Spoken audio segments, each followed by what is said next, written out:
Right welcome to big TV digital exclusive. Bharat కు వలసదారుల విమానం తిరిగి వస్తుంది. దాంట్లో ఎంతమంది ఉన్నారనేది ఇంకా గోప్యతగానే పెట్టారు. అయితే భారత్ కు బయలుదేరింది ఇప్పటికే అమెరికా నుంచి ఒక విమానం వలసదారులతో ఇండియాకి వస్తుంది. ఒక మిలిటరీ విమానం C-17 ఎయిర్ క్రాఫ్ట్ లో వలసదారులందరినీ కూడా తరలింపే చర్యలు చేస్తున్నారు. అయితే 24 గంటల్లోనే ఇండియాకి రానున్నారు ఈ వలసదారులందరూ. విమానం ఎక్కి మిలిటరీ విమానంలో కూడా వస్తున్నారు. అయితే వీళ్ళందరినీ తరలించేస్తున్నారు.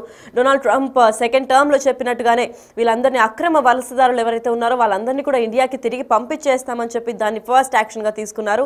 ఎంత మందిని తరలిస్తున్నారనే దానిపై ఇంకా గోప్యత మెయింటైన్ చేస్తున్నారు. మరి ట్రంప్ అధ్యక్ష బాధ్యతలు చేపట్టిన తర్వాత అక్రమ వలసదారులపై ఉక్కుపాదం కూడా మోపుతుందని చెప్పాలి. అమెరికా చరిత్రలోనే అతిపెద్ద బహిష్కరణ ఆపరేషన్ ఇది అని చెప్పుకోవచ్చు. ఎందుకంటే ట్రంప్ సెకండ్ టైం పదవి స్వీకరణ చేసిన తర్వాత ఇది చాలా తక్షణ చర్యల్లో ఇలాంటిది ఒకటి చేస్తున్నారు. అయితే ఇమీడియట్ యాక్షన్స్లో ఇది ఫస్ట్ యాక్షన్గా తీసుకున్నారు. ఇలానే అమెరికన్ స్టూడెంట్ వీసా పైన వెళ్ళిన వాళ్ళకు కూడా జాబ్స్ చేయకూడదు అని చెప్పి ఇటీవలే హెచ్చరికలు జారీ చేశారు. అయితే ఇప్పుడు ఎవరైతే అక్రమదారులు ఇండియా నుంచి వచ్చారో వాళ్ళందరినీ కూడా ఒక మిలిటరీ ఫ్లైట్లో పంపించేస్తున్నాము అని కూడా ఇప్పటికే సమాచారం అందించారు. మరి ఈ ప్రక్రియలో వేగవంతంగా జరుగుతున్నాయని చెప్పుకోవచ్చు. తొలుత అంటే ఫస్ట్ టైం 538 అంటే 538 మందిని అరెస్ట్ చేసి వివిధ దేశాలకు కూడా తరలించారు. అందులో భారతీయులు లేకపోయేసరికి మిగతా వాళ్ళందరూ భారత్కు చెందిన వాళ్ళుగా గుర్తించి వాళ్ళని స్పెషల్ ఫ్లైట్లో కూడా పంపించే ప్రయత్నం చేస్తున్నారు. అమెరికా చరిత్రలోనే ఇది అతిపెద్ద బహిష్కరణ ఆపరేషన్ అని చెప్పుకోవచ్చు. అక్రమ వలసదారులు గుర్తింపు చేసిన తర్వాత గుర్తింపు ప్రక్రియల తర్వాత ఇంకా వేగవంతంగా వీళ్ళని తరలింపే ప్రయత్నం అయితే చేస్తున్నారు. ఎందుకంటే అమెరికాలో ఇప్పటికే చాలా మంది అక్రమంగా దోచుకుంటున్నారు, అక్రమంగా సంపాదిస్తున్నారు అని ఇప్పటికే ట్రంప్ చెప్పుకుంటూ వచ్చారు. అంతేకాకుండా ఇప్పుడు ఎవరైతే ఇండియా నుంచి లేదంటే ఇంకా పలు దేశాల నుంచి వెళ్ళాలనుకుంటున్నారో వాళ్ళందరికీ కూడా ప్రాపర్ ఎక్స్పర్టీస్ ఇంకా సర్టిఫికేషన్ ఉంటే కానీ రాకూడదు అని కూడా చాలా కఠిన నిర్ణయాలు తీసుకున్నారు. అయితే ఇదే క్రమంలో అమెరికా నూతన అధ్యక్షుడిగా బాధ్యతలు చేపట్టినప్పటి నుంచి డొనాల్డ్ ట్రంప్ కూడా కీలక నిర్ణయాలు తీసుకుంటున్నారు. ముఖ్యంగా అక్రమ వలసదారులను లక్ష్యంగా చేసుకున్నారు. దీంతో అమెరికా చరిత్రలోనే అతిపెద్ద బహిష్కరణ ఆపరేషన్ సాగుతోంది. అక్రమంగా ఉంటున్న వారిని గుర్తించి అధికారులు ఆయా దేశాలకు ప్రత్యేక విమానాల్లో తరలిస్తున్నారు. తాజాగా భారత్కు చెందిన అక్రమ వలసదారులని కూడా విమానంలో ఇండియాకు బయలుదేరే చర్యలు చేస్తున్నారు. అయితే ఈ విషయాన్నే ఇక్కడ అధికారులు వెల్లడించినట్లు వార్తా ఏజెన్సీ రైటర్స్ కూడా పేర్కొంటున్నారు.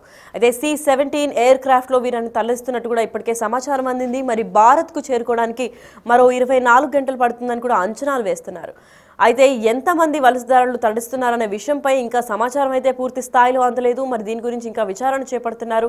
అక్రమ వలసదారులపై ట్రంప్ మొదటి నుంచి కఠినంగానే ఉంటున్నారు అనే విషయం మనందరికీ తెలిసిందే. కాకపోతే ఇప్పుడు భారత్ పైన కూడా ఈయన మొగ్గు చూపట్లేదు అన్న విషయం బయటపడింది. ఆయన పదవి బాధ్యతలు చేపట్టడంతో వారిని గుర్తించి తరలింపు ప్రక్రియ కూడా వేగవంతం చేశారు. అయితే తొలుత 538 మందిని కూడా అరెస్ట్ చేసి ఆయా దేశాలకు తరలించేశారు. దాని తర్వాత మిగిలిన వాళ్ళందరూ కూడా భారతదేశానికి చెందిన వారు కావడంతో వీళ్ళకి ఒక స్పెషల్ C-17 అనే ఫ్లైట్ కూడా ఏర్పాటు చేసి మిలిటరీ బందోబస్తుతో ఇండియాకు కూడా తరలించే ప్రయత్నం చేస్తున్నారు. ఆయా దేశాలకు కూడా తరలించేశారు. అయితే ఇప్పుడు భారత్ టర్న్ అని కూడా చెప్పుకోవచ్చు. ఇప్పుడు భారత్కి ఆల్రెడీ ఇంకో 24 రానున్న 24 గంటల్లో ఇప్పుడు ఎవరైతే అక్రమ వలసదారులు ఉన్నారో వాళ్ళు కూడా అమెరికా నుంచి వచ్చేసే ప్రయత్నం చేస్తారు. ఎందుకంటే వాళ్ళే ఏర్పాట్లన్నీ చేసి కూడా డైరెక్ట్గా పంపించేస్తున్నారు. మిగతా వాళ్ళందరినీ కూడా అరెస్ట్ చేసిన చర్యలు కూడా మనం చూస్తున్నాము. అయితే ఇక ఎల్పోసో, టెక్సస్, ఇంకా లాస్ ఏంజలస్, శాన్ డియాగో, కాలిఫోర్నియాలో ఉన్న 5,000 మంది అక్రమ వలసదారులను ఆయా దేశాలకు తరలించేందుకు పెంటగన్ సిద్ధమైంది. అంటే అదొక టీం అనమాట. అంటే ఆ టీం కూడా ఆల్రెడీ సిద్ధమైపోయింది. ఈ చర్యలు స్పీడప్ చేయడానికి ఏమాత్రం నిర్లక్ష్యం చేయకూడదు అని కూడా ట్రంప్ ఇప్పటికే చెప్పేశారు. కాబట్టి ఎప్పటికప్పుడు పనులు కూడా సక్రమంగా చేస్తున్నారు. అయితే ట్రంప్ ఆదేశాల మేరకు ఇప్పటికే ఇండియాకి అంటే భారత్కు వలసదారుల విమానం కూడా తరలి వస్తుందని చెప్పుకోవచ్చు. మరో 24 గంటల్లో హైదరాబాద్కి ఇంకా ఏ ప్రాంతాల్లో భారత్లో ఈ వలసదారులు అక్కడి నుంచి ఉన్నారో వాళ్ళందరూ కూడా మళ్ళీ ఇండియాకి వచ్చేసే అంశం అయితే కనిపిస్తుందనే చెప్పుకోవాలి. అయితే ఇప్పటికే గటేమాలా, పెరు, హాండ్రస్ తదితరుల దేశాలకు US విమానాల్లో పలువురిని తరలించింది. అయితే ఒక్కొక్క వలసదారుని తరలించేందుకు అమెరికాకు భారీ ఖర్చు అవుతుంది. కాబట్టి గత వారం అందరినీ చూసి ఎవరెవరు ఎక్కడెక్కడ ప్రాంతంలో చెందిన వాళ్ళు అని చెప్పి ఒకటేసారి ఫ్లైట్ కూడా చూశారు. ఫ్లైట్ అరేంజ్ చేసి భారత్కు వలసదారులందరినీ ఒకటే విమానంలో పంపించే ప్రయత్నం అయితే చేస్తున్నారు. అయితే అదే నేపథ్యంలో ఆల్రెడీ ఫ్లైట్ బయలుదేరిందని చెప్పుకోవచ్చు. మరో 24 గంటలు అమెరికా నుంచి ఇండియాకి కూడా వచ్చేస్తుంది ఫ్లైట్. అయితే దాంట్లో ఎంతమంది వలసదారులను పంపిస్తున్నారు, ఏం చేస్తున్నారు, ఎక్కడి నుంచి వస్తున్నారు, వాళ్ళు ఇండియాలో ఏ ప్రాంతాలకు చెందిన వాళ్ళు అయి ఉంటారు అని దాని గురించి సమాచారం సమాచారం అయితే ఇంకా గోప్యంగానే పెట్టారని చెప్పుకోవచ్చు. అయితే ఒక్కో వ్యక్తిపై అమెరికా సుమారు $4,675 ఖర్చు పెట్టింది. వీళ్ళని పంపించడానికి ఒక్కొక్క మనిషి పైనే దాదాపు $4,675 కూడా ఖర్చు చేసింది. అయితే ఇప్పటికే భారీగా ఖర్చు అయినప్పటికీ కూడా ట్రంప్ అసలు నిర్లక్ష్యం వహించకుండా ఎవరికి వాళ్ళకి అరెస్ట్ చేసి మరీ పంపించేస్తున్నారు. మనం విజువల్స్ లో చూసుకోవచ్చు. లేడీస్, జెంట్స్ అందరూ ఉన్నారు. వీళ్ళు ఎవరైతే అక్రమంగా అక్కడికి వచ్చి వలసదారులు అంటారు, వీళ్ళని అక్కడ ఎప్పుడైతే జాబ్ చేసి డబ్బులు సంపాదిద్దాం, మళ్ళీ వాళ్ళ కంట్రీకి వెళ్ళిపోదాం అనుకుంటున్నారో వాళ్ళందరినీ గుర్తుపట్టి గాలించి మరి దర్యాప్తు చేసి అరెస్ట్ చేసి ఆ కాళ్ళకి చేతులకి కూడా ఆ బేడీలు, ఆ చైన్స్ వేసి కూడా తీసుకెళ్తున్నారు. అయితే ఇదే నేపథ్యంలో భారత్కు ఎంతమంది రాబోతున్నారు, ఇందులో మన కుటుంబ సభ్యులు ఎవరైనా ఉంటారా ఏంటి అనే విషయం అయితే ఇంకా బయట పెట్టలేదు. మరి చాలామంది ఇండియా నుంచి స్పెషల్గా వెళ్తూ ఉంటారు. యుఎస్కి, అమెరికాకి వెళ్తున్న వాళ్ళలో మన ఫ్యామిలీ ఇంకా ఫ్రెండ్స్కి తెలిసిన వాళ్ళు ఎంతమంది ఉన్నారు ఏంటి అన్న దానిపైన ఇంకా చాలా ఆసక్తి చూపుతున్నారు ప్రతి ఒక్క ఇండియన్. ఎందుకంటే భారత్కు పెద్ద ఎత్తులో C-17 అనే పెద్ద విమానం, అంటే మిలిటరీ విమానంలోనే అందరిని తరలిస్తున్నారు. అంటే దాదాపు ఒక 1000 మందికి పైగానే ఉంటారని కూడా భారీ అంచనా ఉంది. మరి ఆ అంచనా ప్రకారం అందులో ఎంతమంది హైదరాబాద్కు చెందిన వారు, ఎంతమంది తెలుగు వాళ్ళు ఉండొచ్చు, ఎంతమంది ఇండియాలో పలు ప్రదేశాలకి చెందిన వాళ్ళు ఉండొచ్చు అనే దానిపైన అయితే ఇంకా క్లారిటీ అయితే రావాల్సింది ఉంది. అక్రమ వలసదారులపై అమెరికా అనుసరిస్తున్న విధానాల పట్ల ఇప్పటికే భారత్ తన స్పందనను తెలిపింది. అయితే ఇదే నేపథ్యంలో నెక్స్ట్ వీక్ కూడా నరేంద్ర మోడీ డొనాల్డ్ ట్రంప్ని కలిసే ప్రయత్నం చేస్తారని ఇప్పటికే తెలిసిన విషయమే. అయితే దాంట్లో ఏమన్నా ఈ చేంజెస్, రూల్స్ని బ్రేక్ చేసే విధానం ఏమన్నా కనిపిస్తుందా, లేదంటే ఇంకా కఠినతరం చేస్తారా అన్న విషయం పైన అయితే ఇంకా క్లారిటీ రావాల్సింది. అయితే ఇప్పటికే అక్రమ వలసదారులు కూడా తాము వ్యతిరేకమని కూడా ఈ అంశం అనేక రకాలుగా కూడా స్పందిస్తారు. నేరాలకి ఇది పాల్పడుతుందని కూడా చెప్పుకొచ్చారు. అయితే ఇప్పటికే నరేంద్ర మోడీ కూడా మేము కూడా వలసదారులకి అగెయిన్స్ట్ అని చెప్పారు. కాబట్టి ఇప్పుడు ఈ సపోర్ట్ కూడా భారత్కు దొరకట్లేదు అని చెప్పుకోవచ్చు. ఎందుకంటే 2 ప్రైమ్ లీడర్స్ డిబేట్ చేసుకున్నప్పటికీ కూడా ఈ టాపిక్ అనేది చాలా చర్చానీయాంశంగా మారింది. ఎందుకంటే వలసదారులు అనేది చాలా ఇల్లీగల్గా సంపాదిస్తూ ఉంటారు వేరే కంట్రీస్కి వచ్చి. వాళ్ళందరినీ అరెస్ట్ చేయడంలో తప్పు లేదని కూడా మోడీ కూడా చెప్పడంతో ఇంకా భారత్కు కూడా ఏమాత్రం ఎగ్జామ్షన్ ఇవ్వకుండా భారత్కి చెందిన వాళ్ళందరినీ కూడా పంపించేస్తున్నారని చెప్పుకోవచ్చు డొనాల్డ్ ట్రంప్. అదే అమెరికాతో సహా ఎక్కడున్న వారిని అక్కడికి తిరిగి తీసుకొచ్చి వీలు కల్పిస్తామని భారత విదేశాంగ శాఖ స్పష్టం చేసింది ఇప్పటికే. అయితే వీసా గడువు ముగిసిందా లేదా అని చెప్పి సరైన దరఖాస్తు కూడా చేస్తారు.